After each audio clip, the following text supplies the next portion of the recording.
both girls were attempted to be taken. One was able to break free and run away, and then the suspect took one of the kids to the gas station. Talking about the attempted abduction of the two children yesterday or Monday. I understand that there's recently been an update. You've identified the suspect. Is that something that you're available or willing to share at this time on the identification? So we have identified the person of interest. However, we're not releasing her name at this time. Yeah, so just walk me through this situation. You said that this type of crime is something that doesn't happen here, right? In Johnson City. Just how this all start, or how this all get reported to you at first? So the call came in at approximately 8:30. The father actually approached one of the officers that was sitting in his car and said that his daughter had just been attempted to be taken.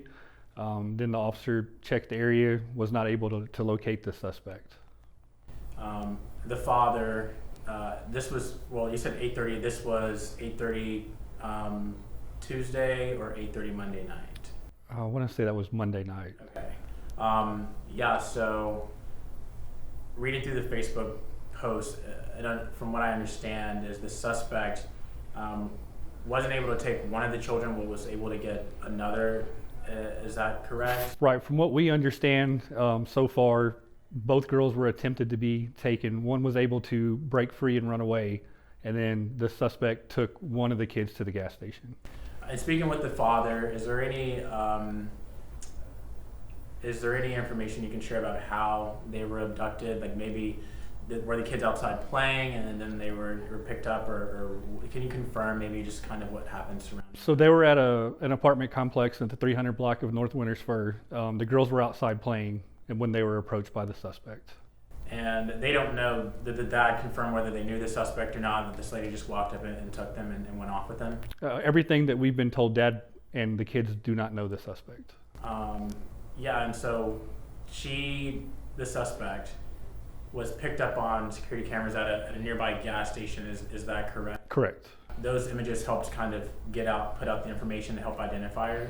Correct. I was able to go to the store that next morning because the store employee there the night said that we had to come back the next day to talk to the manager. So I went the next morning and was able to get the photos off of the CCTV video.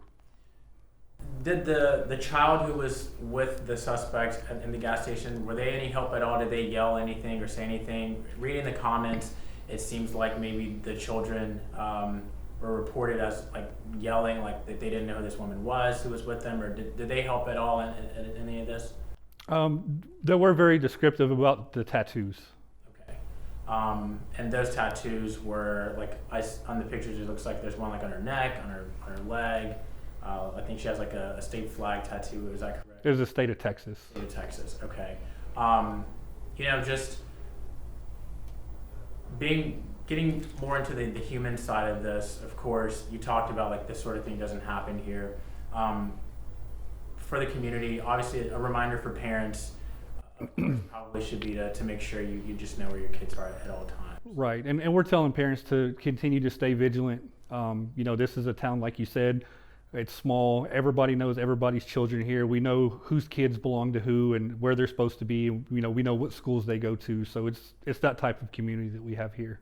But at the same time, to hear that these children are back with their father, fortunately nothing crazy happened to them. How much of a relief is that as well? Just for the community, not just the police department. I mean, it's a huge relief. Anytime something like this happens, that's obviously worst case scenario and one of parents' biggest fears. So the fact that the children are back home with father means a lot to the community, means a lot to the police department and to the city. Aside from the employee at the gas station, was anyone else able to be a help to you all, maybe at the gas station, in helping identify or describe the woman who was there? There were some other witnesses from the apartment complex that were able to come forward.